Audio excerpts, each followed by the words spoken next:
Peace, this is Kim, the facilitator of Sadulu House's class-based webinars, here to tell you about Enlightenment and Transformation's new show, Community. This is a show that I will be hosting every Tuesday and Thursday from 1 to 3 p.m. Eastern. Tune in to listen to some great music and call in to share whatever is on your mind. The number is 347-945-7680. Again, that's every Tuesday and Thursday from 1 to 3 p.m. Eastern. Follow me on Twitter, Instagram, and Snapchat at The Serious Bitch. That's SIRIUSBITCH. Peace. Greetings and peace, everybody. Welcome to Community Radio. Today's Tuesday, and today we're going to kind of tackle a pretty, I think it's a really good topic. This kind of extends or some of the conversation we were having before about the whole Nate Parker incident and black men just pretty much being fed up with black women or dating women outside of the United States. Not when I say that, I don't mean just black women. We're speaking about Americanized black women. And so when I say that term, I want to be clear on what I mean by that. When I say Americanized black woman, the reason why we say this is because men have found that when they go abroad, they encounter black women from other cultures and other countries that don't have the same response or attitude or behavior as those in America. So this is not something that is natural to black women. Something happened. So what happened, in between the borders of one country from another? And to sum it up, it's pretty much the culture. So when we say Americanized black women, we're speaking about how the culture of America has programmed and just kind of gotten us all out of whack and away from our nature. So we had a lot of comments on that video that we were going to talk about, and Chief addressed some of this on Sunday's show. And so we were going to try to get into this a little bit about why black women are so angry. So this is actually an opportunity for some of those women that left really, really rude comments on the video to actually step up and voice why they are so angry, minus some of the emotion, if it's possible at all.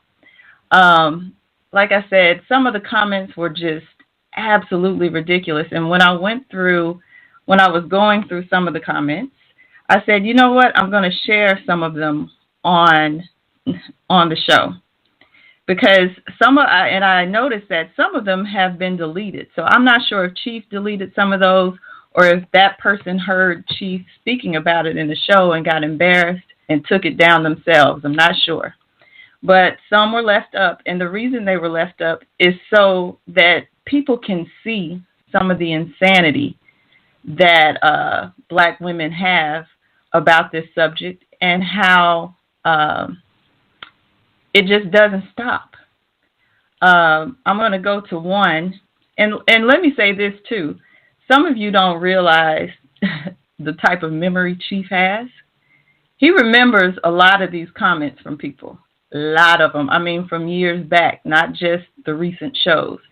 So he notices like a pattern with some of the people that leave comments under these videos. May not mention it, but he remembers. So I'm going to read one, and I know Brother Anwar is on the phone.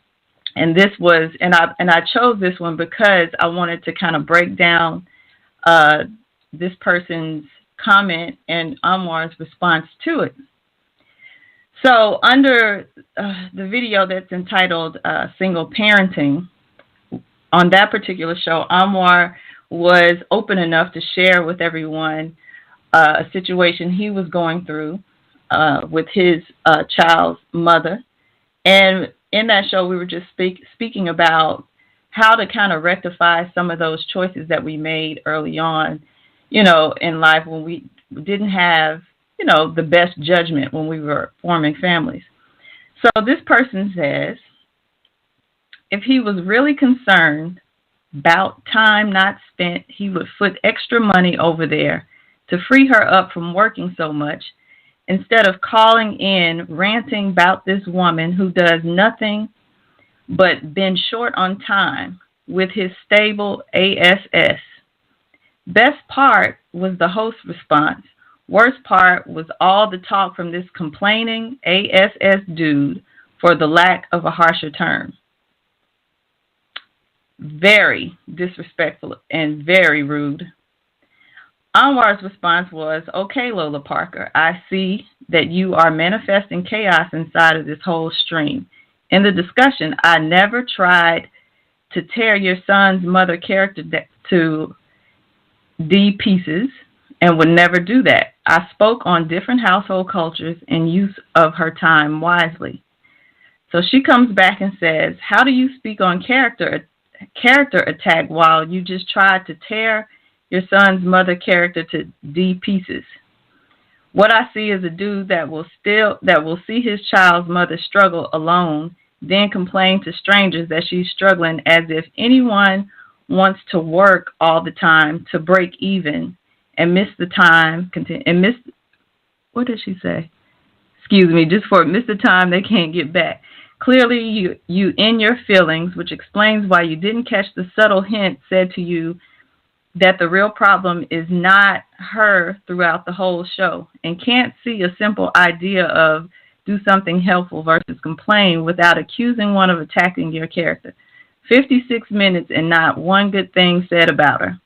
I mean, you could be on, I don't know what she said. You could be on a something, order paying child support out of your ASS while she smoking your money up, not feeding the child or working. You don't appreciate Shorty because you bitter and it shows. So kill the wisdom talk. I could attack your character with choice words, but I won't. Meanwhile, I have something to share. I'll ask my questions and allow others to get to theirs too, and follow up privately like a mature adult. So Anwar comes back, and let me see if I can find his comment. He comes back and he says, okay, Lola Parker, I see that you are, that's the last one. He says, I really did not see it as me complaining. I expressed energy emotion that I was having, and through the light that was given to me, I was able to navigate into a higher understanding of where I vision our family to travel. Since the show, I've had greater wisdom brought forth. I ask you, do you have any experiences that you would like to share with me, the listeners and viewers, in regard to having enough time to spend with our children, and what are good solutions that both parents can do to make the situation ease? In my life experience, throwing money at a situation has not always been the best solution. Also, I assume that you have children and a condition similar for you to initially attack my character verbally. Then she goes on. Basically, Anwar responds again because she kept going. And he basically said that, this is not a productive conversation, and closes out. But it goes on and on. And there were other messages on several videos where women were just in an emotional cyclone of tirades that that just made no sense whatsoever. Like I said, some of those have been taken down. I don't know if they came back and took them down or not. But one of the things I wanted to talk about, and this is one of the complaints that I've heard men say that they have had about black women, or Americanized black women, let me say that, is that at no point in this woman's tirade did she ever stop and say, I'm being rude, or that was disrespectful, or maybe I shouldn't say it that way. Because it all boils down to her. She could have just said, well, why don't you, because her point was to give more money so she wouldn't have to work so much. She could have just stayed at that. But she attacked his character.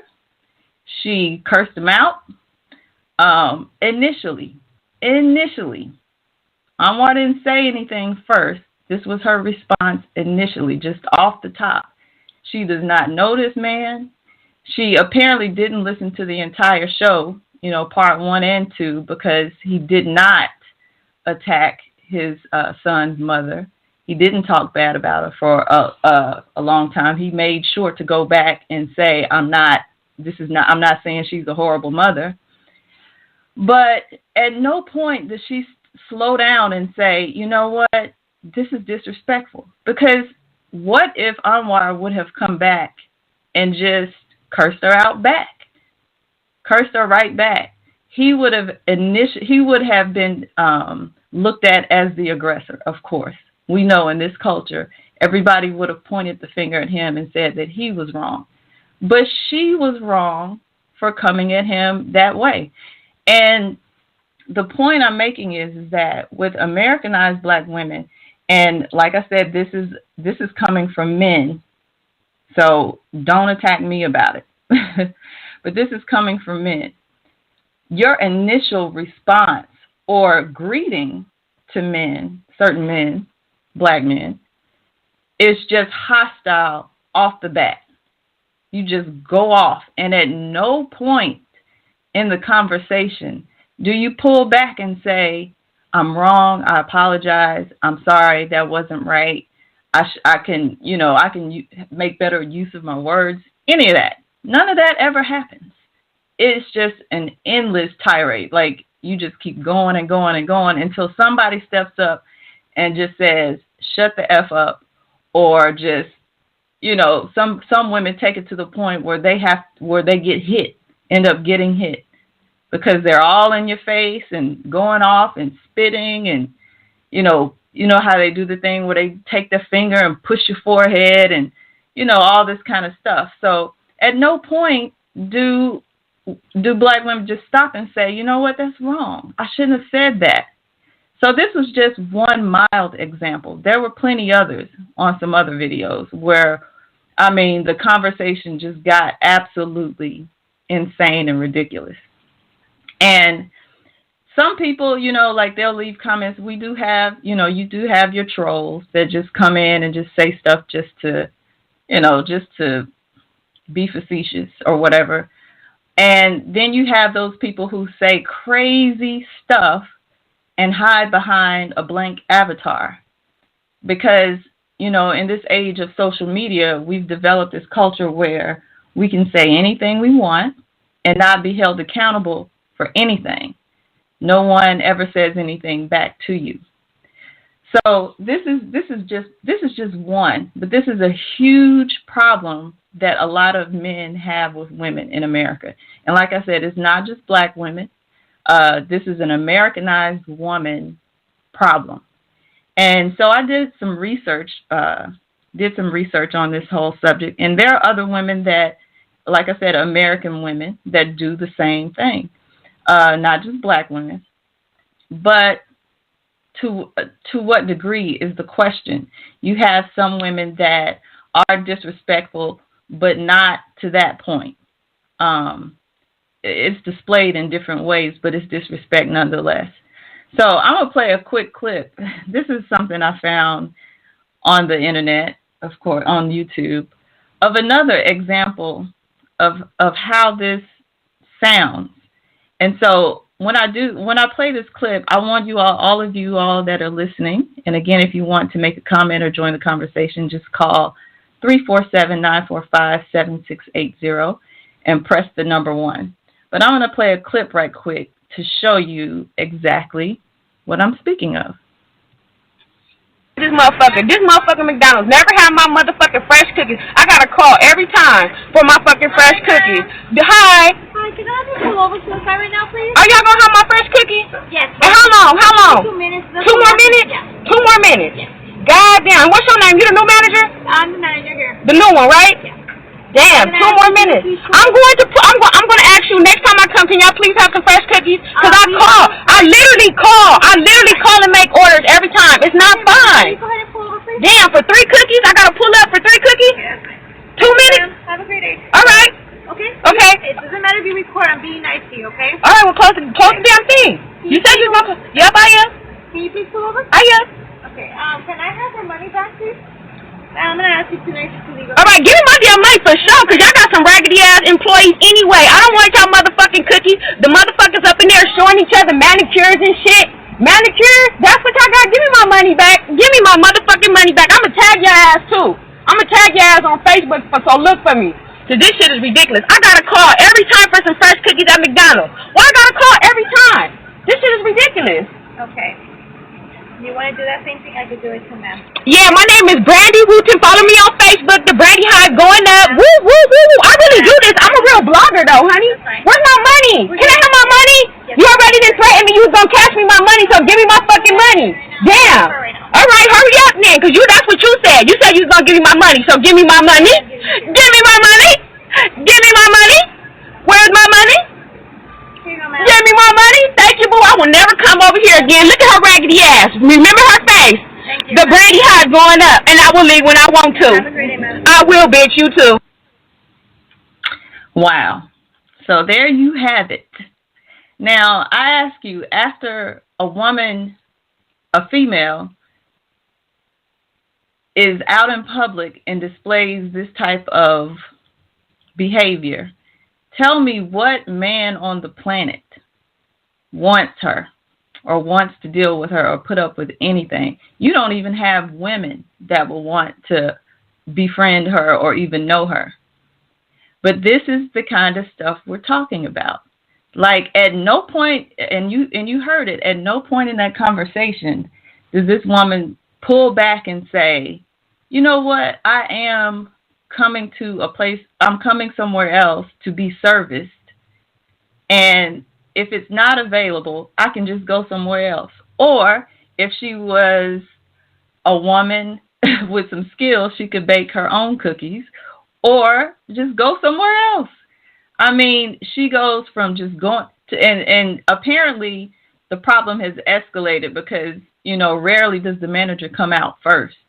So somebody had to go and get the manager probably. And she's going off like this on the manager. The manager's trying to stay calm and calling her ma'am and, you know, all this other kind of stuff, trying to calm her down. At no point does this woman stop. And then it escalates to her insulting the woman herself. So these are the kind of tirades or type of behaviors we're speaking of when we talk about Americanized black women.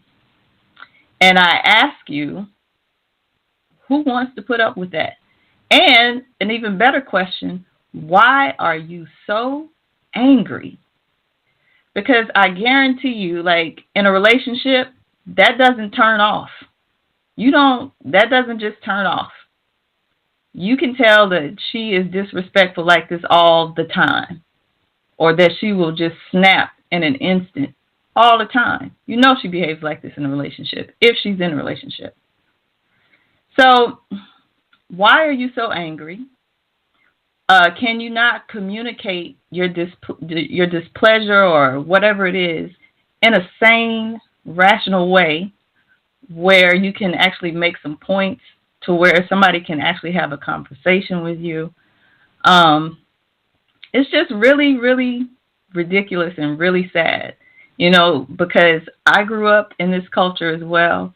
And to be lumped into a category with somebody like that is really shameful and embarrassing. And so now we come to this point where we have situations like Nate Parker and women going off saying he could have got a sister and he could have did this and he could have did that. Well, situations like that are quite common in the United States with black women. And you can go on YouTube and find them. They're all over the internet. All over the internet. Of just black women just going off, and you can hear it in the voice. Like, there's no shred of respect for anything or anybody in the voices. Just like this conversation or these comments that were left under this YouTube video towards Anwar. This woman doesn't know him, but just off the bat, off the top, she just goes in, starts cursing at him. And like I said, had he come back and cursed her back, then he would have been labeled the aggressor. And notice that in his response, this is another thing I wanted to bring up. When we have these comments from people saying, well, why can't you just be patient with her? Just be patient. When somebody's coming at you like that and cursing you out and doing all and just screaming at the top of their lungs, do you know how much energy it takes to gather up words to try to calm a person down without showing them the same level of disrespect that they showed you? I read the comments that Anwar responded with, and I can tell that he was doing all he could. I don't know how long it took him to respond, but I can tell just in his wording that it took a lot for him to try to be very strategic to say something back to her so that the conversation would continue. And I just found his last response to her. I'm going to read it real quick. He says, let's see, is this it? Yeah. He says, meanwhile, when I have something to share, meanwhile, when I have something to share, I'll ask my question and allow others to get theirs in too and follow up privately like a mature adult. That's what she said. And he says, that is not what occurred in this blog. This was not a discussion or even productive, and left it at that, which it wasn't at all. And so I just think, like I said, do you know how exhausting it is? It's like trying to talk somebody off a ledge. You know how exhausting it is for men to have to find the right words to string together to try to calm you down or to try to keep you from continuing your verbal abuse. And that's what it is. It's verbal abuse.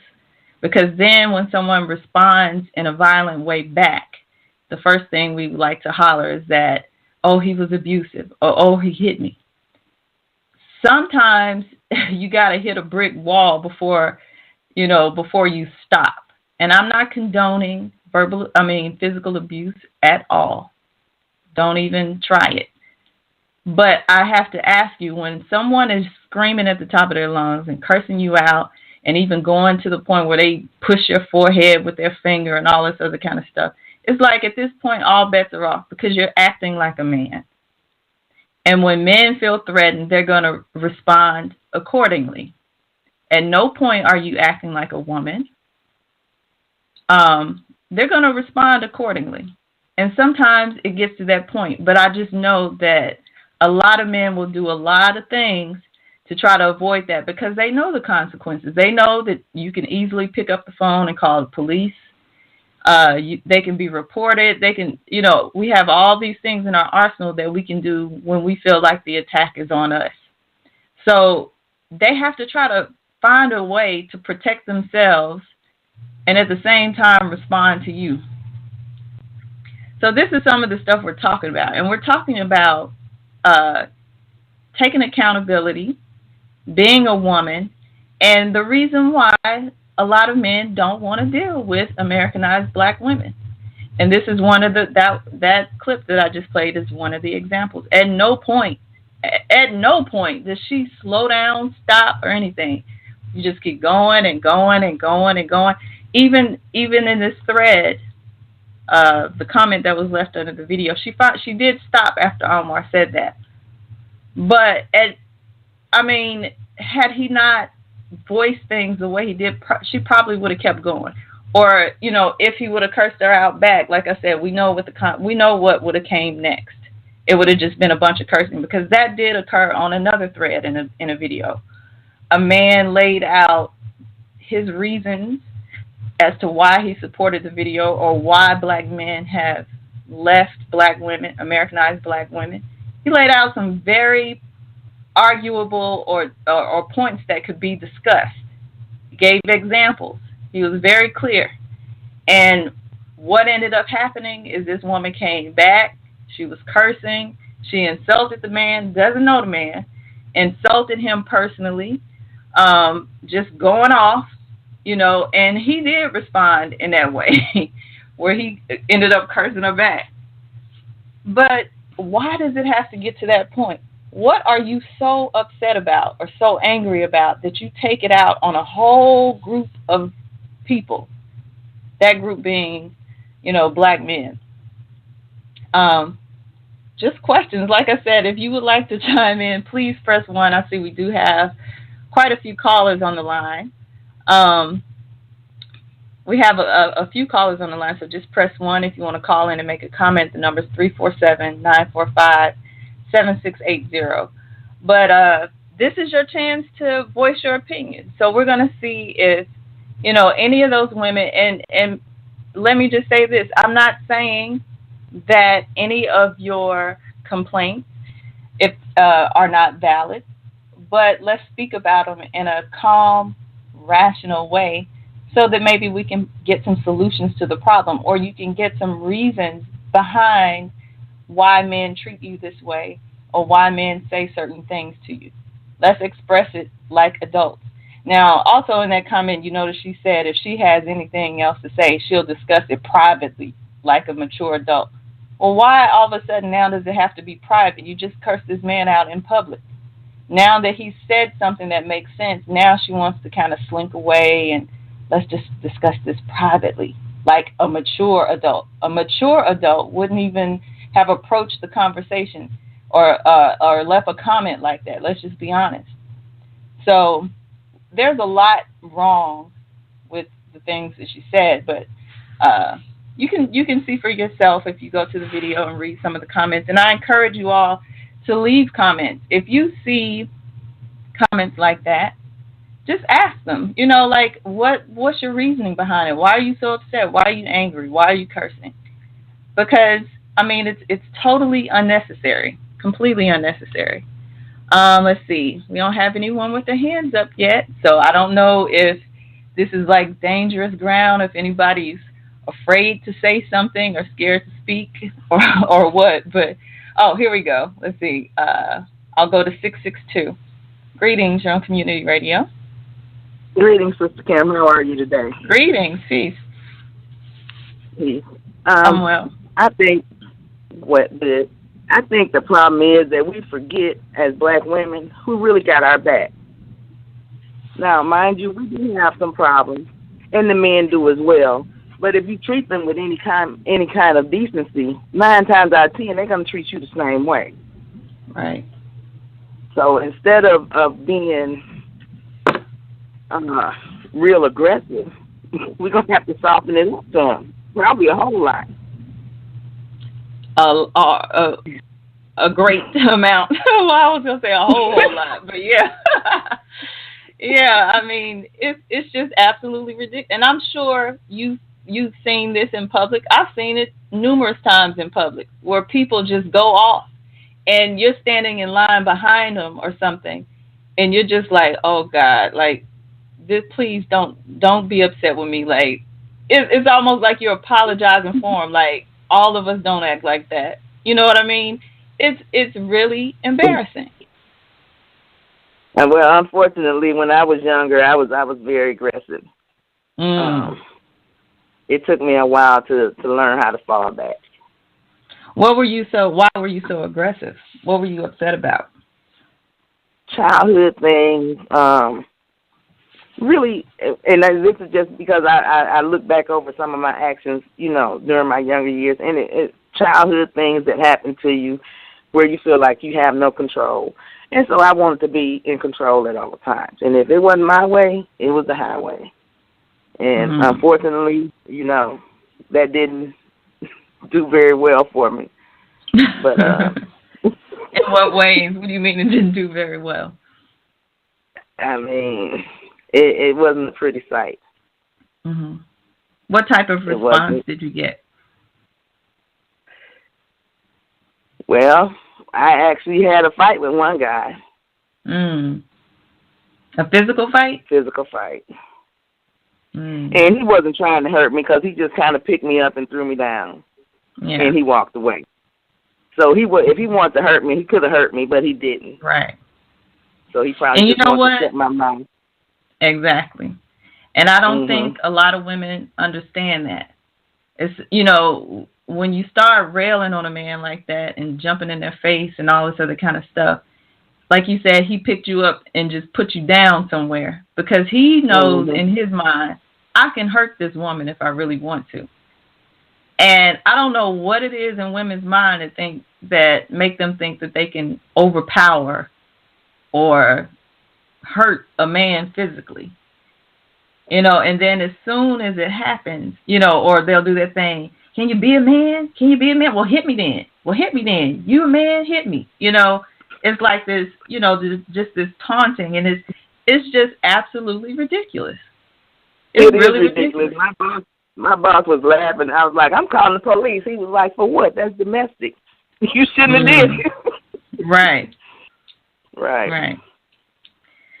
Oh, I tell you, it's a lot. So it's like, at this point, we've had, a good 30-year run of this whole, the black man ain't, what, and black men are sorry, and black man this, and black man that. We've had about 30 good years of programming with that. Even before then, where we have kind of been programmed to think that black men are just idiots, they're lazy, completely incompetent, and it takes you, a strong black woman, to do the things that need to be done. We see it all the time. It's television. You can't find one television program where the man is actually the leader of the household and he's not made to look like a complete buffoon. And that's black and white. The father of the household is always made to seem like he's just some idiot, and the woman is really the one running everything. And that's very true. Definitely. Name one. I don't know one. He's always super goofy. Maybe he has a job, maybe not, or maybe he has a job, but the woman is really the breadwinner. He overeats all the time, just wants to watch sports and have sex, and is just like a grunt, just an ogre. And that has been programmed. She's the brains. Right, she's the brains. She's the one that keeps everything together, and that has been so deeply programmed into our psyche, all the way back from, back even when you look at slave movies, and this is one of the points I wanted to make that I didn't get to make on the Nate Parker on the Birth of a Nation show. One of the points I wanted to make was that was the first ever slave movie or slave type movie that I ever saw where the women did not get in the way. There was a part in the movie where he goes to his mother and tells her, don't worry, you don't have to go to work today. She was getting up to go back out into the field. He's like, don't worry, you don't have to work today. And he was crying, but at that moment, she knew what was going on. She knew that he had killed the slave master. And all she said was, I knew this day was going to come soon. I knew this day was going to come. And she says, I'm proud of you. She doesn't stop him and say, no, baby, I don't want you to go. You need to stay here with me. Or try to stop him from going to do what he needs to do. None of the black women in that movie did that. Every time a man made a decision to do something, they got out of the way and they let him do what they had to do. But so often in movies, and we've seen it time and time again, where that's what happens. The woman always stops the man from trying to be a man. And then, we do this all the time to our sons as young boys. And she said it in the show, someone asked the question, well, what can women do? And he said, get out of the way. And we do this so often, even to young boys, where they'll go out and try to, attempt to do things or go through certain trials, and we'll say, no, don't do that. You're going to get hurt. We're trying to protect our babies. Got to protect my baby. And so this boy grows up and becomes an adult boy. He never has the opportunity to be a man. And then he gets into a relationship with one of these crazy black women, and the first thing they say, "Can you be a man? Can you be a man?" It's like at no point has this young boy or male ever had the chance to be a man. Ever. Because we got women who are always trying to keep them from it. So it's just really insane. It's really insane. Really. I'm going to go to another caller real quick. You can just mute your line and come back in whenever you like. Okay? All Thank right. you for calling. 347. 347. Peace and greetings, Sister Kim. How are you? How are you doing? Well. I'm doing fine. I just wanted to chime in a little because, like the previous caller stated, I feel like I was a very angry teenager as well. Mm-hmm. And just like the previous caller, there's a lot of childhood issues, but I don't know if we were angry because of the childhood issues, or we're just focusing our anger on that and saying it's that. Mm-hmm. But I think it comes from coming from broken homes. I think, especially I have a very strong character, and my dad left my house when I was around 12, mm-hmm. and I feel like at that age, someone who has a strong character needs to be put in line. They need to be taught by someone else who has a strong character. And I see that in my daughter. Mm-hmm. I feel like she has a very strong character, and I do too. So I understand her. I don't get frustrated with her. I can kind of guide her and guide her anger. And I feel like that's what we're all kind of being resentful for. There's a lot of angry black men too, and black men, I mean, indigenous men. We're all very angry, and we just don't know where it's coming from, and we just lash out on people. And the problem is that we can't even talk about it. We can't even talk about it in our homes while we're angry because nobody wants to hear it either. So it's like, I know in my case, they'll just say, you're just crazy, you're just overthinking things. I'm sorry, that's my baby. Mm-hmm. So it's kind of hard to. I'm sorry, I'm trying to give him a toy. It's kind of hard to explain, what it is within our own group. Mm-hmm. So I think we just kind of get labeled as crazy, and there's varying degrees of the anger, and some people have it worse than others. Some people can't really express it at all, so it shows up in these McDonald's cookie rants because you have no other form of expressing it. Mm-hmm. And we're all very hurt. We're hurt people because this is not our home. This is not the way we are supposed to be living, and we all know it. But we're fighting it, so we're kind of like an angry depression, and it's sad, Well, at what point do you just, as a matured adult, say, it is not fair for me to make all the people around me, it's not fair for me to punish everybody around me for whatever emotional thing I'm going through? Because, like you said, the people we take it out on the most are probably our spouses, the people in our home. They're the ones that get it. And then when we have completely annihilated them, we take it outside.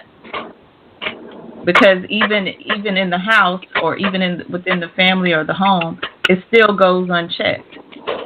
Nobody stops you and tells you that you're crazy, your behavior is deplorable. Nobody stops you.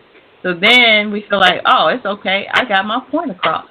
I told them I shut them up. So now they feel validated in the behavior, so they take it outside.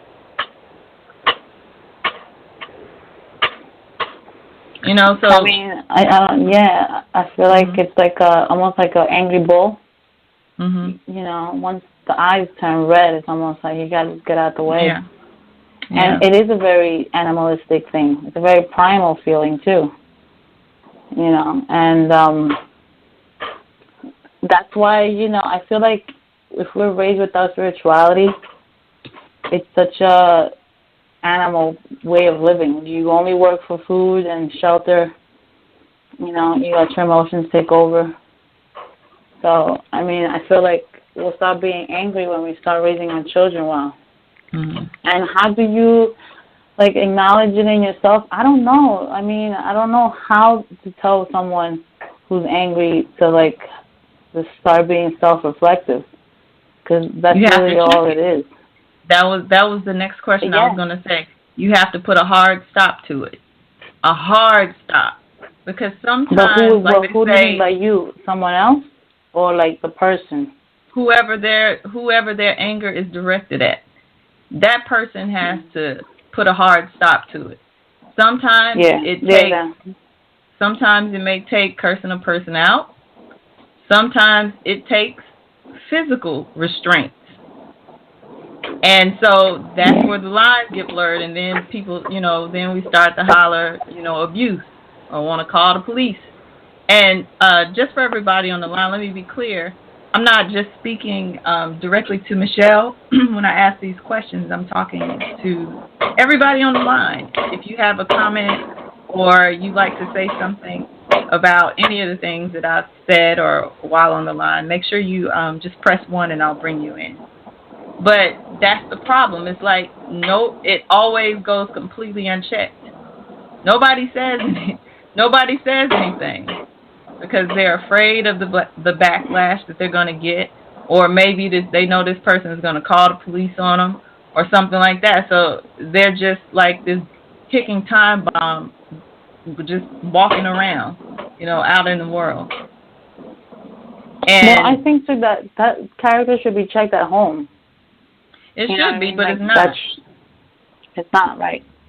Yeah, right. You shouldn't be being able comfortable to go out in the streets and start yelling at people. It should, but it shouldn't. Right. Should be, but it's not, and that's because we've got so many years. Like I said, we've got so many reinforcements in media, in the people in our homes that are telling us it's okay to be that way. Like I said, we had about a good 30-year run of people telling us that black men ain't this, they don't take care of the kids, they don't care about the kids, they don't support them enough, they don't pay enough, they need to get a job, they're lazy, they're this. We've had at least a good 30 years of that. So everything around us, including our bitter mothers, aunts, sisters, cousins, grandmother, great-grandmother, we've got a whole maternal line of women as well telling us or passing down that same type of poison that's telling us that we're justified in what we're saying and the way we're acting. So nobody, and for the most part, like I said, what happens, the men will just leave. They'll just leave because they're either exhausted or they don't feel like risking their freedom to correct you, because maybe they feel like, nothing can be done. So you know what? I'm out. And I remember Chief saying something about that, when we were talking about how to get past that. And one of the things he said is, go back through your maternal line, look at the first baby mama. Who was the first baby mama? Who was the first woman in your maternal line where the man walked out? And go back and ask why. What happened? What was going on with that relationship that made the man walk out? What did grandma or great-grandma or whoever do? And then all the women that came after, how many of those women were single and were single parents and didn't get married or couldn't keep a man or made one run off, So that's one way we can look into it. I'm going to bring in Brother Byron, I think this is. Greetings. Greetings, Sister Kim. Greetings. How are you? I'm well. How are you? We're good, thank you. Greetings, Sister Michelle. I think she muted herself, yeah. She muted. Okay, greetings anyhow. First of all, I want to commend Brother Anwar for keeping his poise when he was being attacked by the mad woman online. Yeah. It's very easy to trip into a retaliatory type of stance and meet that type of aggression with similar aggression. So I want to commend him really well, because I think he maintained himself really well. And part of what his behaviour, I've got a Twitter account, and one of my people that I follow is a Yoruba proverbs, and so it sends out daily tweets in Yoruba and translates it to English, just for me to give a little bit of. I just get a little bit of meditation from these proverbs. Okay. And the proverb for today is Ogbon Toba for Igi Ti Toba for Ope Ehunkule Agoloma Wibosi, which means to inordinately project wisdom is to unduly reflect stupidity. And it made me think of Brother Anwar keeping his poise and reflecting the stupidity that was going towards him, rather than subscribing to that level of discourse. So I really wanted to commend him there. And for me, you know, we have similar behaviours from some African women in the UK. And first of all, it's not attractive.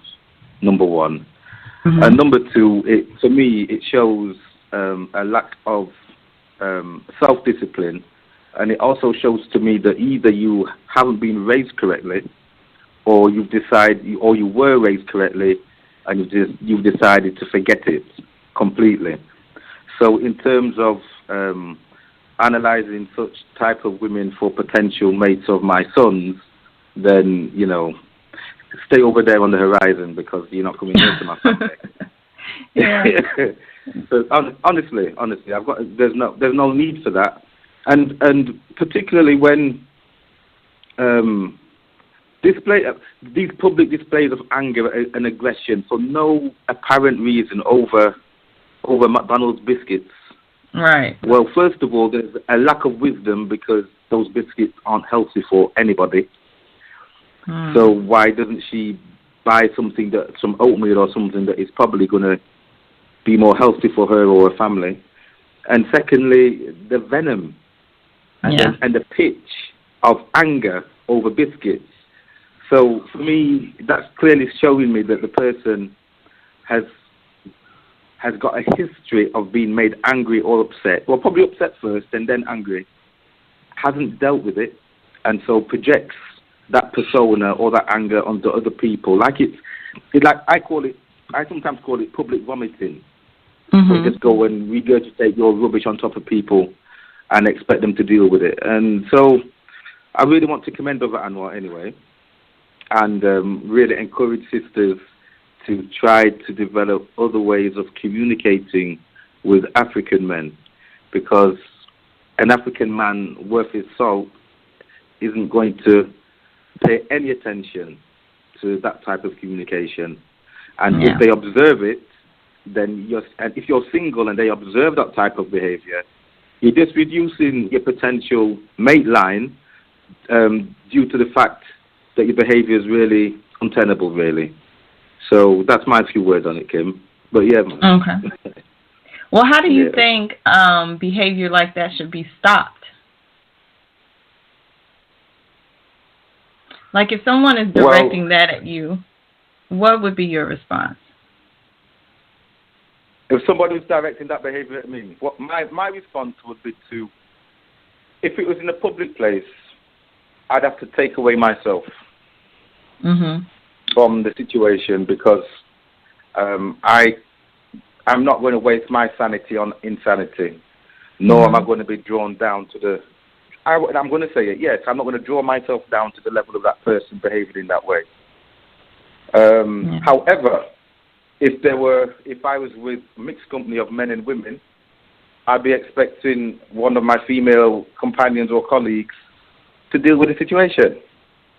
Because woman to woman, it's a very different energy, and it's an appropriate energy, as in woman to woman, to check. For a senior woman to check a younger woman in that situation, it's highly appropriate and completely appropriate. And I would expect a senior woman to do that whether or not they knew the individual. But as for a man, no, a man's not to get involved there. Not in this society here. Yeah. Because as you said, you know. We know what's coming next. Exactly. Yeah. I'm gonna thank you for your comment. I'm gonna bring in another caller real quick. This is 904.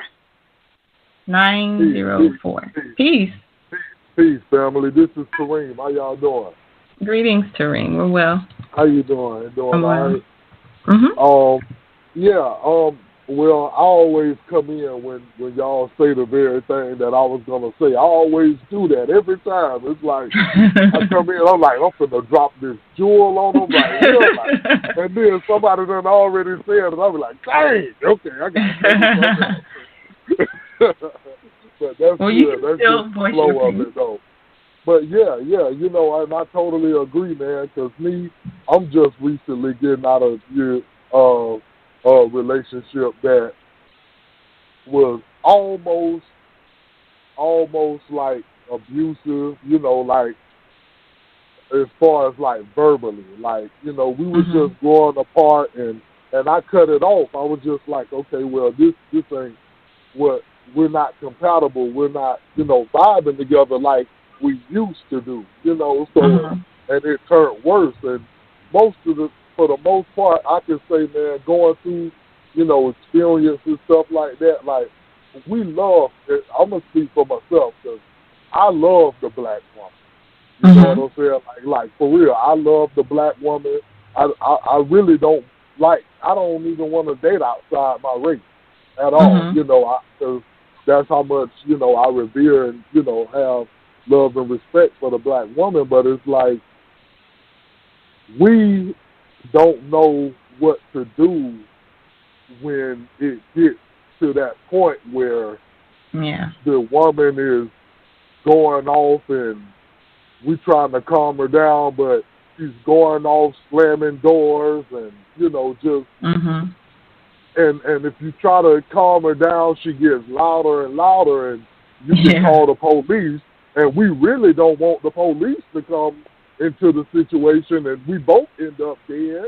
So it's just like, you know, as a man, you know, we look at the consequences of all the action, the chaos that's going on. Like, we automatically go to that. Okay, if this keeps going, then somebody's going to end up dead or in jail.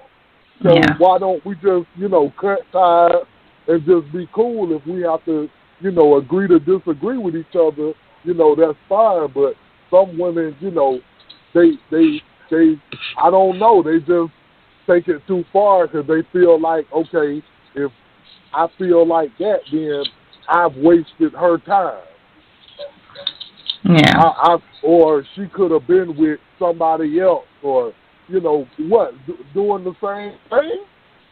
No, I don't think that's it at all. I think that they take it or escalate it to that point because they feel vindicated in what they're doing. And they essentially, at that moment, want to dominate and overpower you and the whole situation. I don't care. And they want to be right. The powers that be on their side. So it's like the man is like, you know, at a stalemate, basically. Like, okay, well, what am I? I can't express my manhood. You know, I don't want to fight. And you know. Yeah, and they're aware of that at the moment. You mean to tell me they don't know that? Like, they don't. You mean to tell me American women have not figured out yet that they can slice you up and then call the police and the man will still be taken to jail. That's you know, crazy. she drop a few tears and say he hit me or he said something to me, and you're the one that's been beat up and bruised and cut up, and you're still gonna walk out in handcuffs. And that's what we ultimately are, if not there. You know, because right now we in a neo-Nazi system, but it's just like, you know, we are, you know, afraid of that part. It's not like black men are afraid of their woman. They're not afraid of their woman. They're just afraid of her knowing that she has the system, you know, backing her up, whether she's right or wrong. Right. You know, and it's, you know, it's kind of, you know, it's kind of confusing, and it's breaking us, it's tearing us apart, you know. Yeah. It really is. Yeah. I'm going to bring in, you can just mute your line, and when you want to come back in and speak, that's fine. I'm going to bring in, I think this is Anwar. Peace, Anwar. How are you? Greetings. Can you hear me? I think his line's a little fuzzy. Oh, no, my bad. I had you on mute. On mute. All right. I lost you. Peace, family. Peace. Thank you. Give thanks. Brother Brian, give thanks. Thank you for the kind words.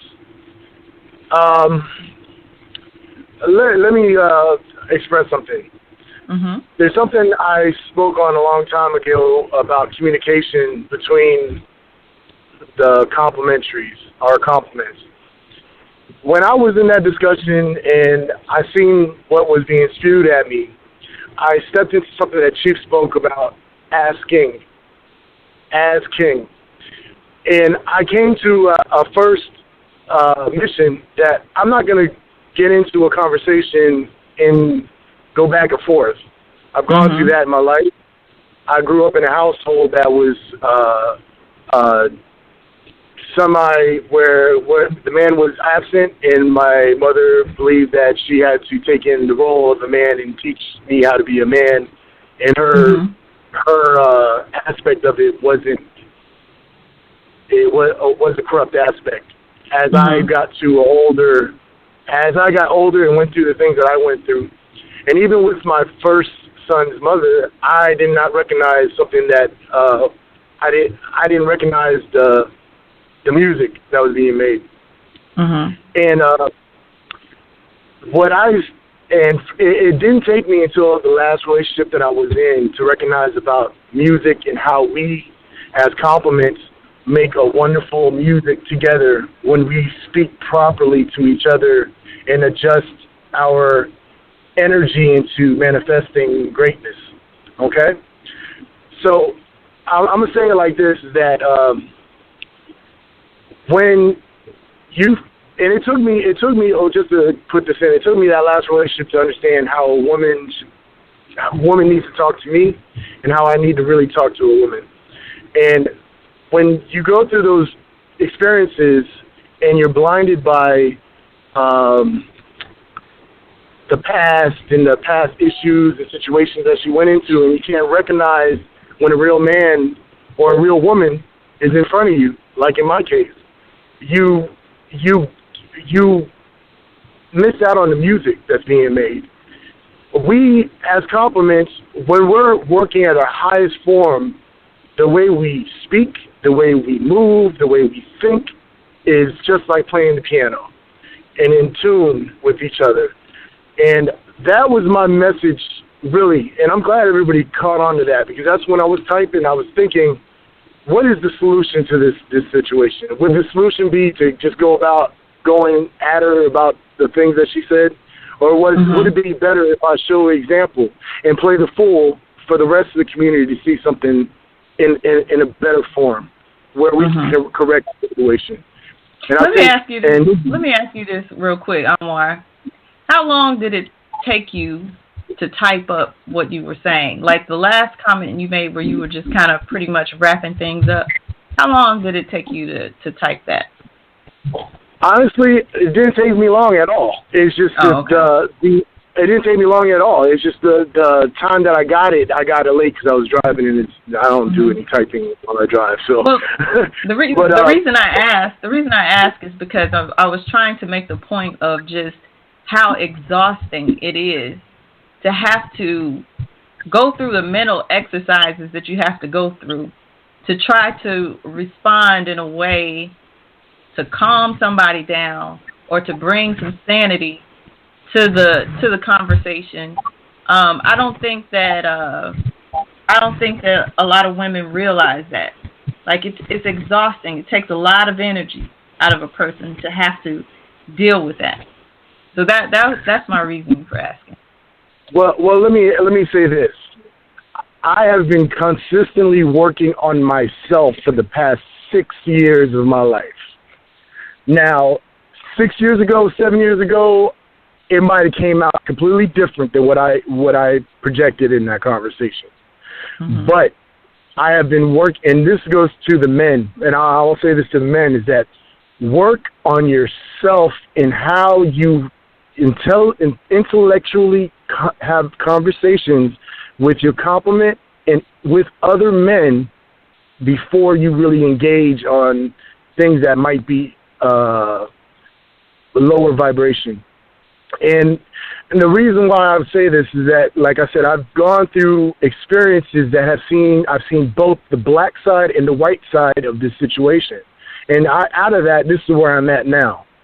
You know what I'm saying? And honestly, the thing about energy and emotions are needed for motion to have to work, to real direction to be set forth.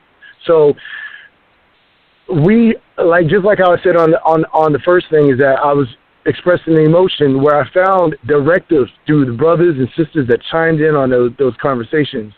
And those are the aspects that men need to really understand, is that with counsel, you can find better solutions. And even if you don't have counsel, take a breath and think intellectually about your situation. Because that's one thing that I believe that our women are waiting for, is intellectual thought and response. I don't think so. I think that I don't think that's true all the time. I think that when they come at you like that, they are looking for a fight. To try to talk to somebody like that is just going off. Nothing you say intellectually is going to cut through that spirit. Nothing you say is going to cut through that spirit. Like, you heard the saying, violence is the only language some people understand. Like, sometimes it takes cursing somebody out, or like the caller said earlier, picking her up and throwing her somewhere to put her down so she can get out of his face. Sometimes it takes that. Because at no point, and that's what I was saying earlier, at no point in, say, like the clip that I played, at no point in that conversation did she realize that she was wrong.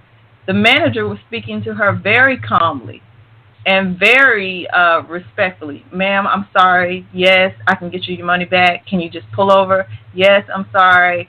No, we don't have it ready just yet, but if you just give us 2 minutes, we can get... She kept responding to her in a very nice, intelligent way. That woman wasn't trying to hear that. At that point, the only thing that could have stopped her was probably if that woman had called police on her. Put handcuffs on her and restrain her or something like that. Like, it takes a hard stop. You can't stop a tornado by intellectually talking it down. Sometimes it takes that. Nobody, at that point, she's not trying to hear that. I honestly believe that. Hold on, I'm going to bring in another caller real quick. This is 443. Uh-oh, you're breaking up like really, really, really bad. Okay, hold on. Let me go outside. Hold on.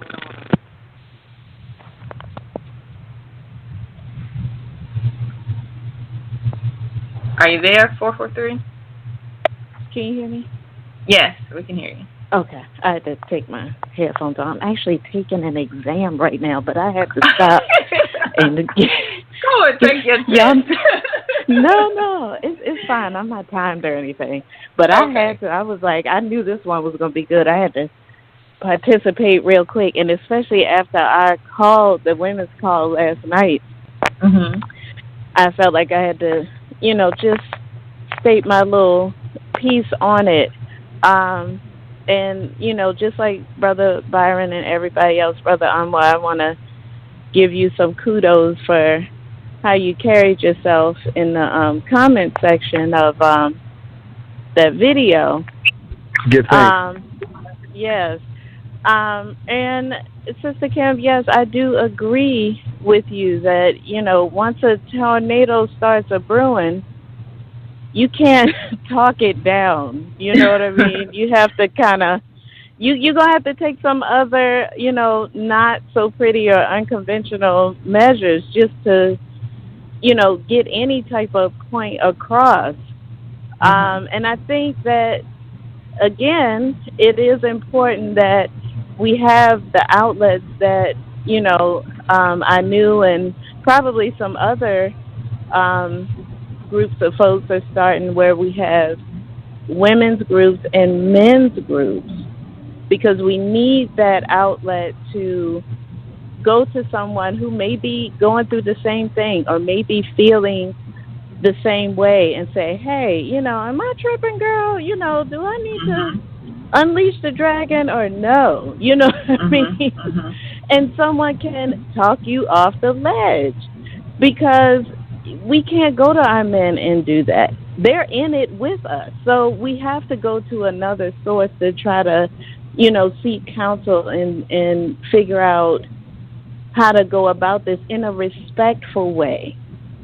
In a respectful way. And that's why I was asking, last night in the call, without getting into too much about what we talk about, but, I would think that some women have the question of, okay, well, how do I respectfully communicate my angst or concerns to my husband or my boyfriend or whoever, you're involved with? Because I think that's a thing too. Especially if you have a man that is, kind and patient and loving and, trying to be there for you. But you just got all this wound up inside, and, maybe you want to question what he's doing, but you don't know how. Yeah. That's where the Women's Council comes in to kind of guide us into that, And then it's just self-accountability. Like the story I was sharing with y'all last night about how I came in the house and I was all mad because I was hungry. I ain't have no lunch all day. The house was a mess. And I'm just going off. Move. I clean the kitchen myself. Y'all don't do nothing around here, blah, blah, blah. Y'all gonna miss me when I'm dead and all this stuff. And they're all just looking at me like, wow, she is really tripping, And it wasn't until I had something to eat, I ate, and, I was a little bit calmer, and then I went and took a shower. While I'm in the shower, I'm like, dang, that was super extra right there. You know what I mean? So I had to go out into the living room and apologize. And to me, that was strength. That was me showing my strength and saying, hey, I was tripping. I'm really sorry. And let's just start this whole evening over again. You know what I mean? And I think a lot of women who lash out, like the woman in the clip that you played and stuff, in some strange, twisted way, that's their way of displaying strength. I'm strong, I'm the man, I'm the alpha male, you know what I mean? You're going to do what I say, you're going to bow down to me. And it's like, nah, you are just being loud. It's not showing any type of strength. The strength is, when the manager would have said, hold on, we're going to get your little cookies for you in a little bit, or we going to give you your money back. And then if she would have been like, okay, I'm going to pull over. And you know what? I'm sorry for how I was acting. I'm just hungry. You know what I mean? To me, that would have displayed more strength and poise than just, going off over some damn cookies. Mhm. Mhm. And I think that, yeah, I mean, women just, I don't know. Do we want to be heard? Do we feel like we're not being heard? We're not given enough attention? I don't know what that is, but we want something. You know what? The question was for the show is, why are black women so angry? And I'm angry because ... And guess what? None of the people that left comments on those videos is calling in. We've heard from mostly men. 3 women. And 3 women who have come to a sane conclusion. So it's almost like y'all don't really count. But for those women who have all these complaints about black men ain't this, black men ain't that, well, I'm mad because, who had all these long rants to put on these videos and things like that, none of them are calling in. Nobody is saying anything. So it's like, do you want the problem to be solved, or do you just want to just go off? Because that type of person is like, we need to put you in a padded room and just let you destroy yourself. Because you can't, you cannot act like that with people, the same people. You can't be around same people. You're a danger to everybody around you and yourself. You need to be put in one of those padded rooms. It's like, like Anwar was saying, you can't speak intelligently or try to have a conversation with them because they're too wound up in their emotions. Communicate to somebody what you're angry about.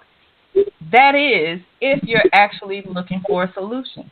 And I think that for the most part, I think a lot of Americanized black women aren't looking for a solution, because the moment you impose a solution, that means now I got to do some work.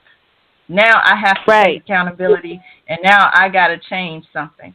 So I don't think that's exactly what I was about to say. Yep. Right. I don't think that they want to be spoken to intelligently. I don't think that they actually want to have a conversation or get any feedback. I think they just want to just go off until they do something. It's so much easier to be complacent. And once you're in something and people let you get away with it so many times, and now that's your label. That's what you're known for. Oh, don't get her drunk because she's going to start cursing people out. You know what I mean? Right. It's like, oh, yeah, that's what I do. Right. That's what I do. And it's like, and it's so much more work to say, you know what? I can't be like that anymore. I gotta figure out something else. I gotta do something different. I gotta do something new. I gotta do something better. You know? That takes a lot of work. Believe me. I know. Yes, it does. Me too. Me too. Let me pick up another call real quick on why. I know you had a comment. Give me just a minute. Let me bring this other person in. I'm a mute and I'm going to finish my exam, but I'm still listening to y'all. Okay. Good luck. All right. Thank you. You're welcome. 270. 270. Hello. How are you all? Greetings. Well, how are you? I'm fine. I was actually looking on the I just chimed in. And I had looked at the caption of today's topic, and it was like, why are black women so angry? Well, I'm just now becoming awakened to spirituality and the things that it has to offer. And now that I just sit back and observe myself, especially within the last 3 years, I was trying to make peace with my men, but it's like I grew up, and the things that I did not like, as far as how my mother raised me and the things that I seen my mother go through and how it impacted me and my siblings,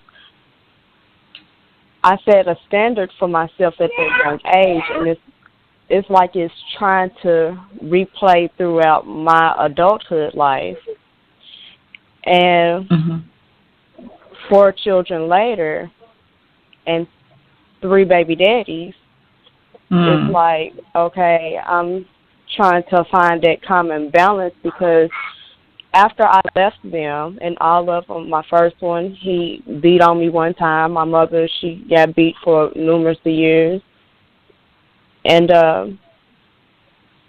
I have yet to talk to him, but I was, at a reconciliation state even now so that my kids can have their dad. But I'm not a person that can be controlled or be manipulated into what somebody else wants me to be. And that's what makes me mad because as far as my journey, what makes this black woman so angry? I mean, you said something about manipulation. You can't be controlled or manipulated. What do you mean? Well, that's how I feel towards the situation now, because when I was going through many of the situations, I was naive. And very, very naive. So naive that, I was mind controlled and I was, it was done by manipulation. How are you manipulated? Well, thinking that what somebody else was, let's say him, because we're specifically talking about him. No, I'm not talking about him. How was I manipulated is because it put me at a form of isolation. I didn't have anyone to talk to, and then to me, I felt like he felt everything that I was going through. And so it was like I felt like I gave control of that situation even when I didn't want to. I can't explain it to the T, but that's something of how I can relate it, and it follows through my daily life now. Like, I wouldn't necessarily say afraid, but it's like I'm not ready to come into anybody coming into my mind to change what I have. Okay, so you're saying that you're not willing to change. No, I'm willing to change, but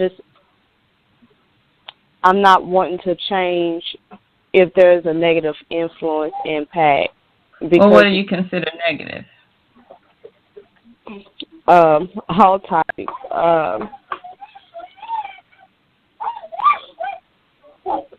Anything, any energy. Basically, I've been relying off just energy. And that's the thing, because I feel like I sense a lot of that, and it takes control of my emotions from time to time. Now, I can't explain it. I wish I could, but many of the things that I've gone through in my adult life, is like I've seen what I didn't want as a child, and it's trying to make its way to the past. So I'm trying to follow. You're saying that some of the things I'm so sorry because I'm so distracted. I have a little 2-year-old and she's kicking a dog, and I'm taking care of my elder. So okay.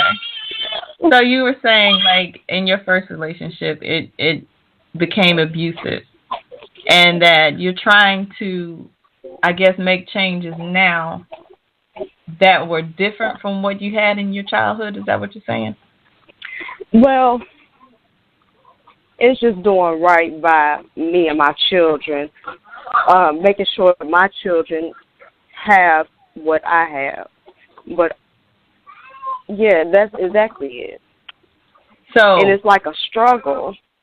We're trying to maintain that balance. Why is it? Because I'm trying to understand, because it sounds it's sounding like, because you said something about manipulation and control, and you've been through 3 different relationships that didn't work out. So are we taking accountability for why those relationships didn't work out, or your part and why they didn't work out? Because you use the word manipulation and control, and to me it sounds like in a negative way, like you didn't want to come under the control of these men or one of these men, and you view that as something negative. Yeah, exactly. And it's like it came to the time of accepting what I did wrong. I already came to the understanding, and I already accepted that. So have those relationships been mended? No, because I don't be in a as far as it's like you're pressing some buttons or something. Okay. I'm trying to get to the understanding that now I just want the relationship for the sake of the children, not in an intimate way. And I've iterated that, and it's just not working out. Have you completely pushed these men away to the point where they don't want to deal with you? Oh, no. No. Okay, so for the most part, most black men don't just like flip on a switch and just wig out or just completely abandon their children. Like, they love their children just as much as we do. So what's going on in the relationship that you're not giving to this man that makes him not want to have to deal with you? Because for the most part, and I hear this from a lot of men, they are more than willing to take care of their children. The problem is they don't want to deal with the woman. Yeah, so and that's exactly how I see that. That's exactly how I see that. But why? Why does he not want to deal with you? Why does not, like... No, it's more the fact of the situation is reversed, and I don't want the no, we're not talking about intimate aspect. We're not talking about intimacy. Okay. What are you doing that makes this man not even want to deal with you to the point where he can contribute or take care of his children? That is a good question. Because do you behave negatively or do you disrespect them still? No, have you really not, uh-uh. Have you really we not can mended? sit down and have a conversation and talk about one thing our children and all of that. But then the whole conversation can go like it can go to, oh well, you got a big booty, and I don't try to put the energy on me and how did we get to the point of having a baby and all of that. Okay, so if one of the men does want to be with you again, physically in a relationship or whatever, what's the problem? That's not what I want. I just want a friendship established because I'm a person, I just leave everything in the past. If it didn't work out, then why try to push for something that we're going to argue or, Because you have 4 children that you need to be taken care of. You have 4 children that need to be taken care of as well as yourself. That's why.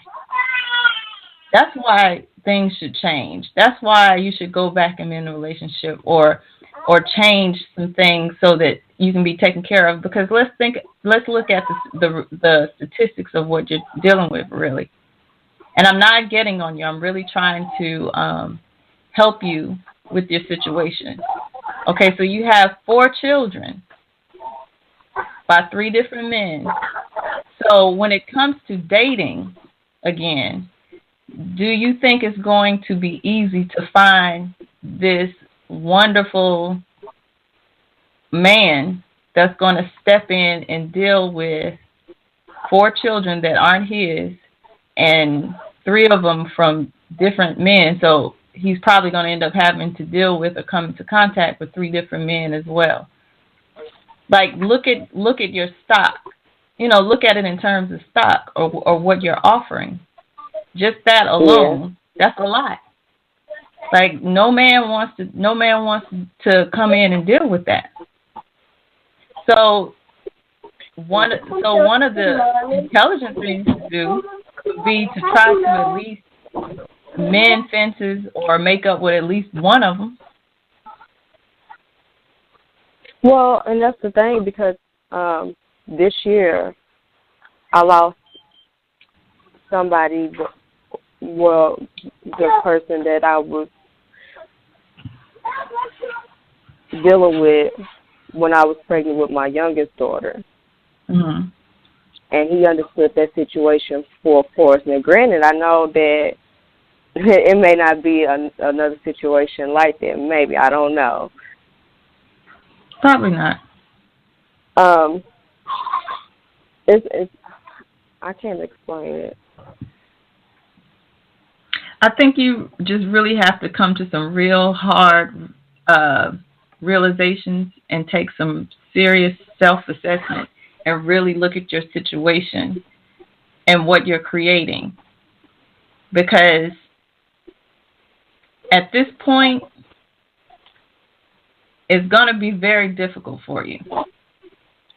Very hard for you in terms of having some type of relationship with yet a fourth. And what if you get pregnant again? So now you got 5 kids by 4 different men. I mean, it's just not a good look. It's not a good look. It's not a good situation. Good look, but at the same time, I feel like the look that I gave myself was because what I've experienced as a child with what I saw my mother, I tried to change that in my adult life, and it backfired. Right. So now we got to take some accountability for it and make some wiser choices, right? So yeah, the best thing to do would, instead of trying to add a 4th man, is to try to establish some type of relationship with at least one of the 3. I mean, at some point, you all did get along. I'm pretty sure the men want to have some type of relationship with the children. So, what's the problem? I just feel like sometimes when it just don't work out, it just don't work out. Why doesn't it work out? Well, are you being selfish? Oh no, I'm not a selfish person in a relationship.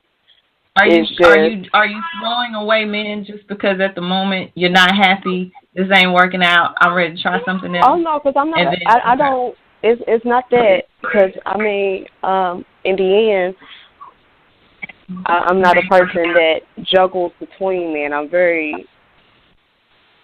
I'm protective of myself, especially in my town where I'm from. I had to make a whole lot of conscious decisions to not follow in what I grew up in. My mother and my dad is actually second cousins, and I live in a small city. And I've always followed the mindset I do not want to mate with my own cousin or this, that, and the third. So a lot of this happened away, but sometimes I see the games that's being played, and I don't want to be a part of it. What kind of games being played? Upon meeting with upon my youngest, that's who I met first. He was in the U.S. Army, and when I was getting to know him, there was girls in and out, and all of that. And but I'm not still saying had a baby it was on his. Yeah, still had a baby by him. After none of that matters. Yeah, so we don't have to mention that again. No. This is where it matters at, because it's. Okay. I don't know. This is a public radio show, but I was just trying to. I understand. And I'm trying to be delicate, but a lot of the stuff that you're saying is not lining up. Like when we talk about making conscious decisions and trying to make better decisions, it's not adding up. Yeah. And that's yeah. Did you have a comment on the whole angry black woman? Are you one of those angry black women? Yeah, towards myself, yeah. And I feel like sometimes it does manifest outside of the box. It's basically what I was trying to get to, so I'm so sorry. That's okay. It manifests outside of me. So, yeah, I believe it's why I'm so angry is because it has a lot to do with my childhood and what I didn't want in my adult life. And it created more problems for me. Okay. Not saying that I'm not appreciative of the problems, because I feel like I'm learning. In every moment of my mistake, I'm learning. So it's, why this black woman is angry is because of the childhood, the many mistakes of what I didn't want coming from my childhood. Okay. I don't know if you're familiar with our channel or what we do, but I want to encourage you to go to our channel, Enlightenment and Transformation, or you can reach out to me personally. You can send a question, send a comment or questions at anunation.org. I think you need to join the A New Life Global Ministry.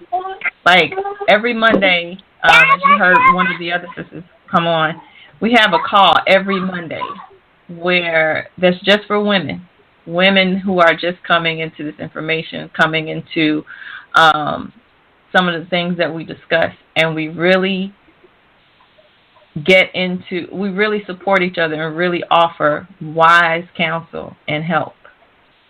I feel like maybe, like you said, when you were younger, like you didn't get a lot of that. And so instead of continuing to make more bad decisions, like I think you need to be around some women who can maybe help guide you a little bit better. So you can sign up. Like I said, you can send just send a comment to questions at anunation.com, and I'll make sure I get that information to you, and you can get on those calls with us so we can help you a little bit more in private, so you're not putting all your stuff out there on the radio. Are you still there? Yeah, I'm here. Okay. Yeah, because I think it's a lot. It's a lot there that you're saying that we may not necessarily need to go into on the radio. Hello. Okay. Okay. Thank you for calling, though. Okay, I think her call is breaking up. Sister Kim. Yes, I can't hear you. Can you hear me? I can't hear you. I can hear you now. Go ahead. Hello. I'm listening to the show. My name's Katia. Greetings, Katia. How are you? Hi, greetings. I'm good, thank you. Yourself? I'm well, thank you. Yeah, just listening to the show and really just really with the lady that was sharing. And I was going to come in earlier because, like you said, she's very honest and very open, and it takes a lot really to talk out like that, I think. And what made a lot of sense for me is that really when she's talking about that the anger came from an early experience that sounds like it's not really healed. And a lot of that support and nurturing, I just kind of wanted to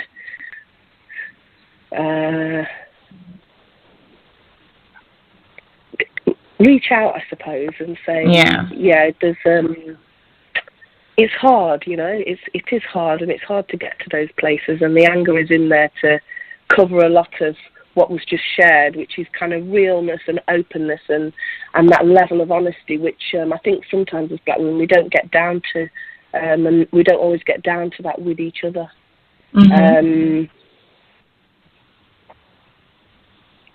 So yeah, I mean, there was other stuff that was coming in that I kind of wanted to go into, but I think also I like the way you kind of closed it down a bit, because it's very personal, and you know, maybe it's not quite the context. There was other stuff that I was going to ask and wondered about, but yeah, because there's a lot there. There's a lot there in the gaps, and because she did, like you said, because she was open and willing to call in, because I don't think she's called into the show before, and she's not familiar with what we do or anything.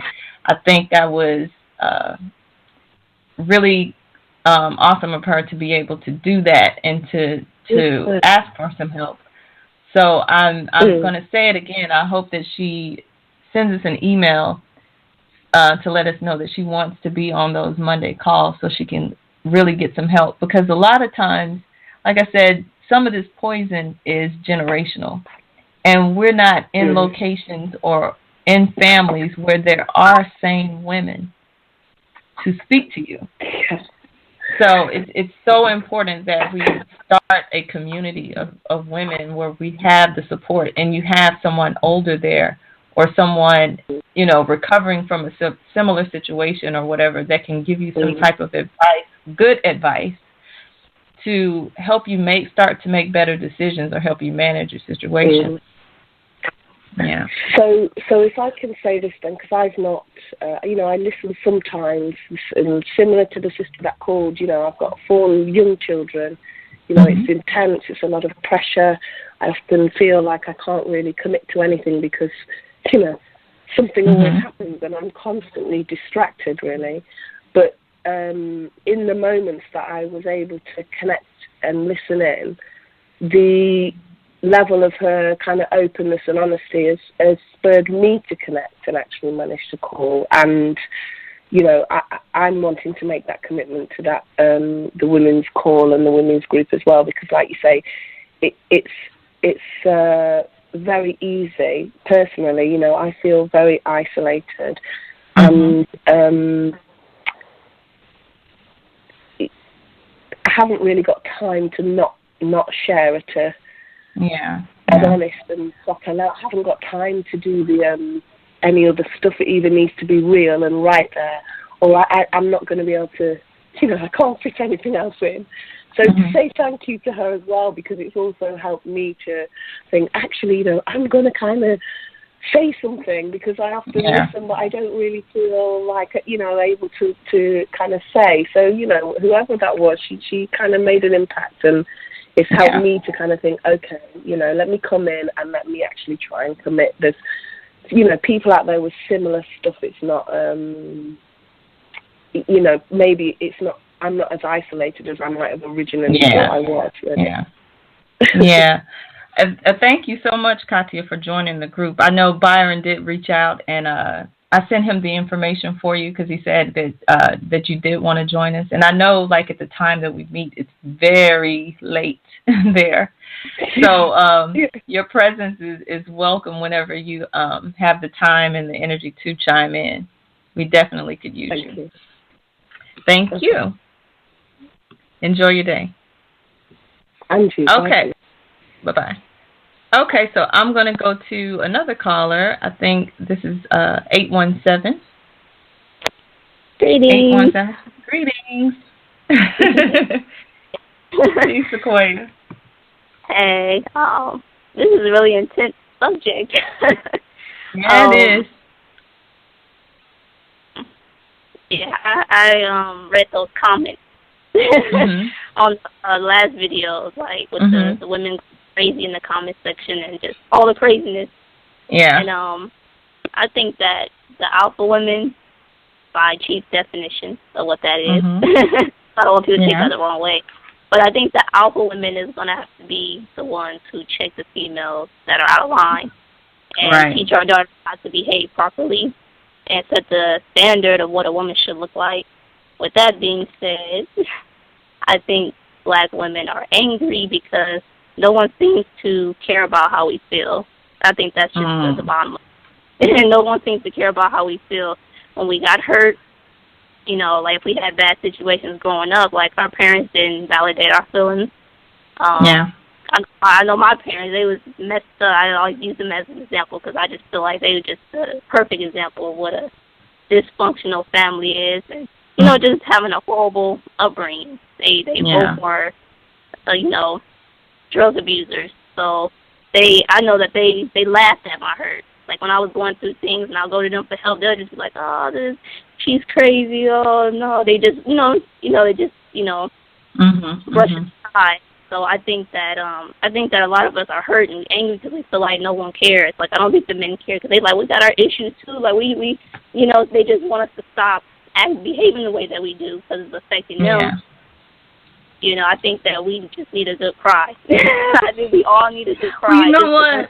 Because, you said it so nicely that it was almost believable. But it's like to say, well, I do understand what you're saying, you know, just about the whole childhood thing and like your parents possibly not being there to listen or giving, to give a pat on, a shoulder to cry on or whatever. But, I have to go back and I was pretty young during this age. I'm not going to say how old I am, but I go back to saying like we had a good 30-year run of running down our complaints. So we were being heard. There was a lot of male bashing going on. Oprah built her career on it.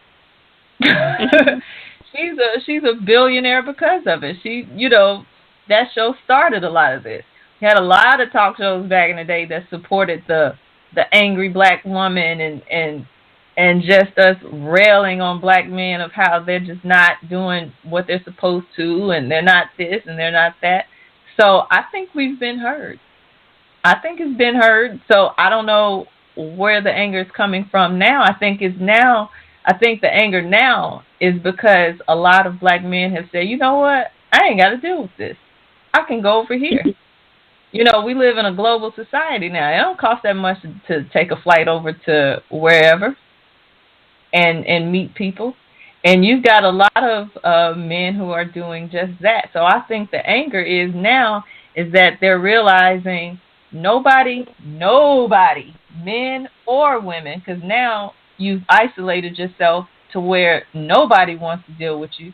Men don't want to deal with you. Women don't want to have a friendship with you.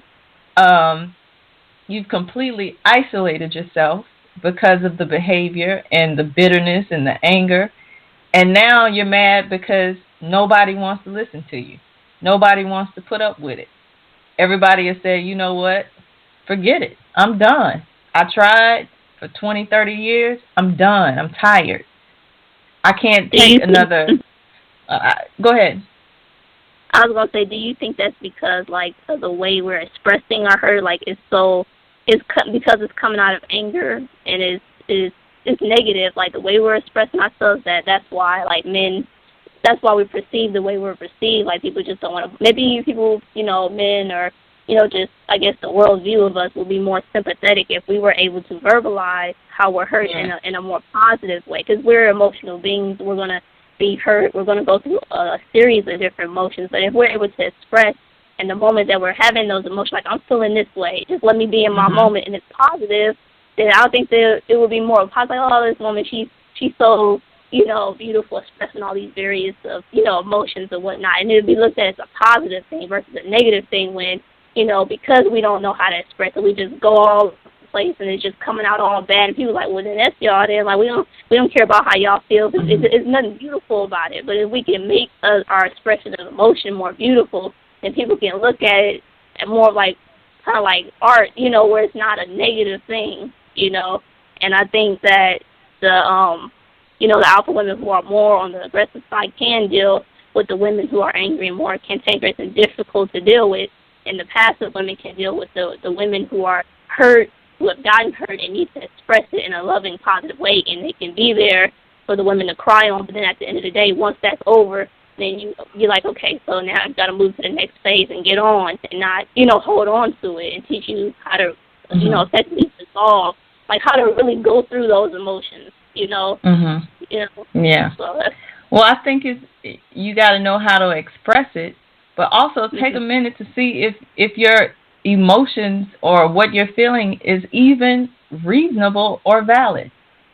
Is what you're feeling, is that really the reality of the situation? Because a lot of times women, especially when left in our solitude, to think about it for a minute, we can over-exaggerate the situation and embellish it, and it becomes a huge thing, when it really wasn't even that big to begin with, or may not have even been that. Tasha just used the example where she was saying that, and she shared this in the group last night. She was like, she was tired. She came home from work. She was exhausted. She was tired. She was hungry. She hadn't eaten all day. And she came home and the kitchen was a mess. Nobody in the house had washed the dishes. And so she was upset because she's like, I'm already exhausted. Now I got to go in the kitchen. I got to clean up everything before I can even fix myself something to eat, because there's no food here. Nobody bothers to clean. Nobody bothers to cook. And she just started going off. And so everybody within her sphere at that moment had to succumb to whatever it was she was going through. Now, she did say later that she came to the conclusion that, you know what, it was wrong because it was nobody's fault that she hadn't eaten that day. It wasn't anybody's fault that she couldn't run somewhere real quick and grab a bite to eat. It was nobody's fault. So why is everybody subject to her emotional outburst?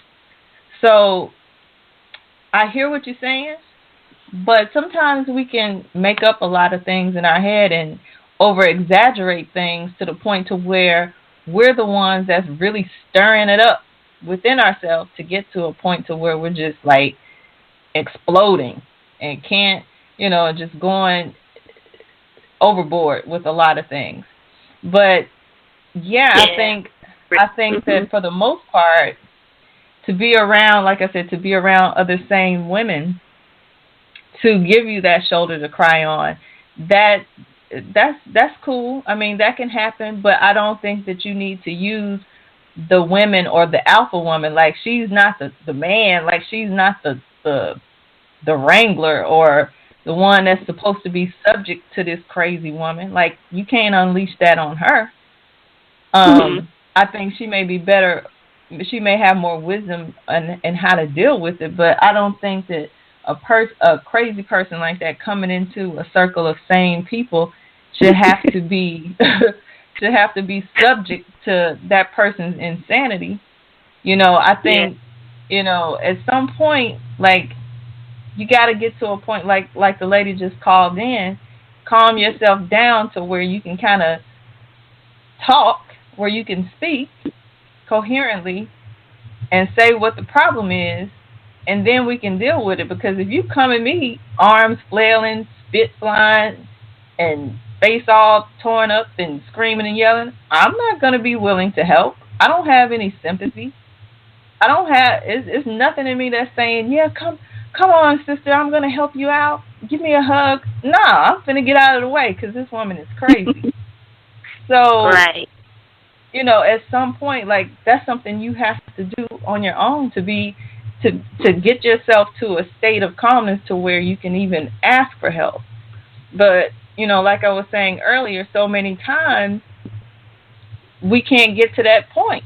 Black women, Americanized women cannot get to the point to where they will stop just for a minute. Just stop and calm down so we can talk to you. And again, like I said, I find it very interesting that so many black women are so pissed off and upset and angry, but none have called in. Not one. Most of the women that have been on the call today are women who are in the women's group, who are trying to work through some of their stuff, and who have not responded in an insane way. They're willing to take some accountability for some of the things that they've done, or, for some of this stuff. So we haven't heard from those women. Mm-hmm. So do we just ignore the ones that are acting like that, the ones that are behaving that way? Do we just ignore them and just tell them, like, okay, until you get yourself straight, you're not going to be a part? Like you said, like, just put them in a room, you know, and you know, the cool thing, like, get them away from somebody. Would you want to deal with somebody like that? Do you think you can speak? Do you think you can speak calmly and rationally and hug and help and all that? Somebody coming at you like that woman in the clip. Do you think there was something you could have done or given her a hug or said something that would have calmed her down? No, I guess I'm talking about the people who are already in control of their emotions, like the women who are already in control. And then when they are having those type of emotions, because they are in control, it's a beautiful thing versus like an ugly thing, you know? Mm-hmm. Or like you literally, like, you got hurt, like somebody just, a crazy person just out of nowhere maybe came and, well, maybe that's not a good example, but, you know, let's say that your hurt is valid and it's not coming from the skewed perspective, or, you know. Yeah, it can be valid or invalid. And I think that, you know, being around other women, you know, just like the group that we've had, like there have been times when people started crying on the call, but it's like, it's a safe place, you know what I mean? So it's like, you know, we'll support and let you get that out and, you know, be that shoulder to cry on. We're not, you know, we're not saying just be cold and wipe your face and blah, blah, blah, you know. It's not, it's not like that at all. I think that when you do come to a point where you can calm down, or if you just need to express that you should be able to around other women. Yeah. Yeah. So I think. Sister Kim, can I add a note? Yes. Okay. And this is me speaking to the men that are listening.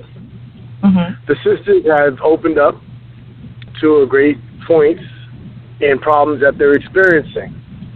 And I think as men, for a solution to a lot of these things that we're dealing with, we need to find, when we have situations that relate to what has been said, we should find solutions to these problems that the women are stating. And we'll find ourselves, I personally feel once we start finding solutions for some of these issues, that you'll find yourself in a better position with the compliment that you have. So I just want to put that in as a note, and I thank all the women for expressing themselves the way they have. Yeah. Thank you, Amor. Thank you. Yeah, I think, you know, it's just, like I said, it's just, we've had a long run of voicing the problems that we've had. And now, like I said, I just think it's to the point now where, like, we realize that nobody's checking for us anymore.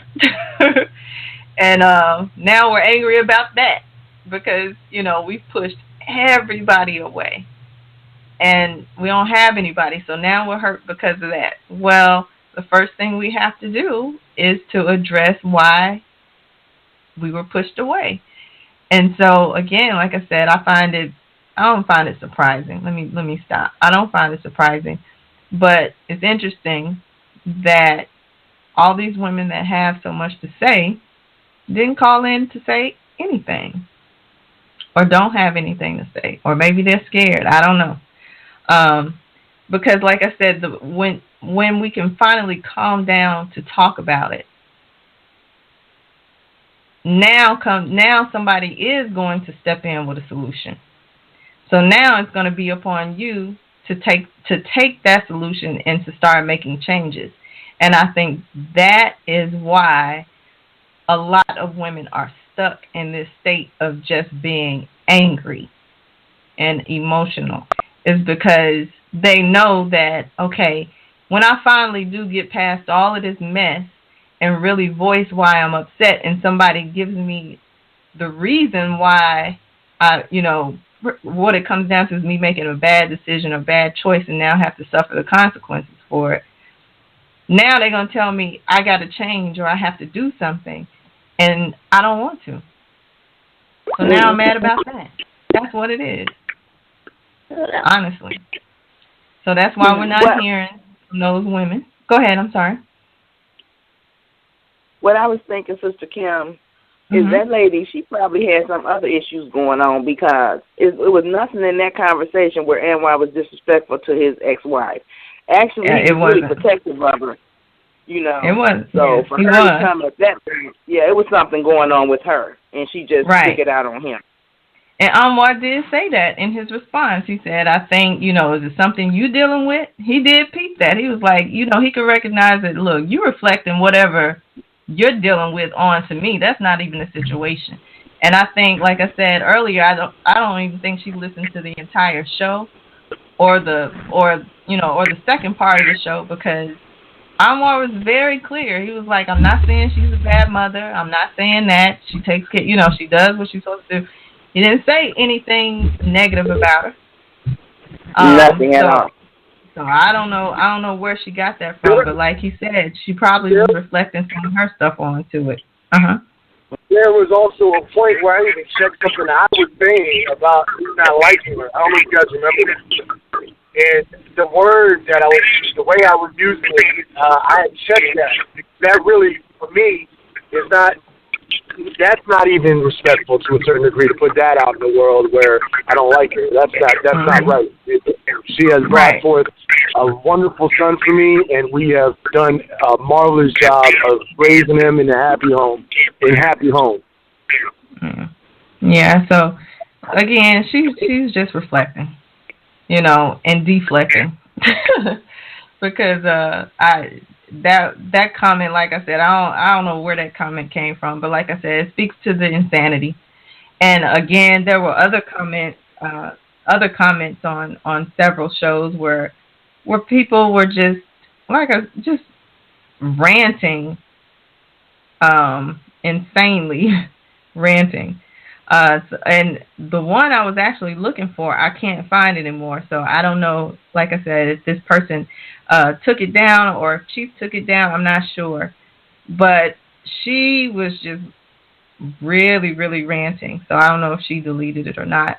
But I was going to bring it up. And then we had some comments where one person was saying, like, I don't even know why, black women even want black men, let it go, and y'all shouldn't even be trying to date black men. You need to date white men, whatever, So if that's your choice, that's your choice. But these shows are centered around Anu culture and solutions from an Anu perspective. So with that said, we're talking about dealing with each other. So we have no problem. Like if that's what goes in your family and what works for you, totally fine. But that, we're talking about relationships with each other from an Anu perspective. So since no one called in to talk about some of this anger so we could try to fix it, we're going to go ahead and close. We're coming at the end of the show. It's about to go in the archives. So I just want to say thank you, everybody, for calling in with your questions. To the caller that, the lady that opened up, again, I want to encourage you to join our Monday calls. Just send us an email at questions@anunation.org, or you can go to anulifeglobal.org and fill that form out, and we can send you the links for the call so we can, so you can just get around some better counsel, and a better, to get some help. We're not about bashing anybody or trying to, we're really trying to regain some sanity here. So I encourage her to join those calls on Monday. And thank you, Katya, for reaching out as well. So we'll be back on Thursday, and we're going to talk about, I think it is criticism. Like, can we take constructive criticism? I think that was like another complaint. Like, how do you handle, is it criticism? Is it verbal abuse? What? And can you handle it when someone tells you you're not cutting it, or, something is wrong? Like, can you handle that? Because that was another complaint by some black men, a lot of black men. So we'll get into that on Thursday. But thank you for calling in. And if you still have a comment about this particular subject, make sure you leave it in the comments, and we'll try to respond or either call back in on Thursday, and we'll get around to it. So thank you all for tuning in, and we'll be back on Thursday. Peace. Enjoy your day.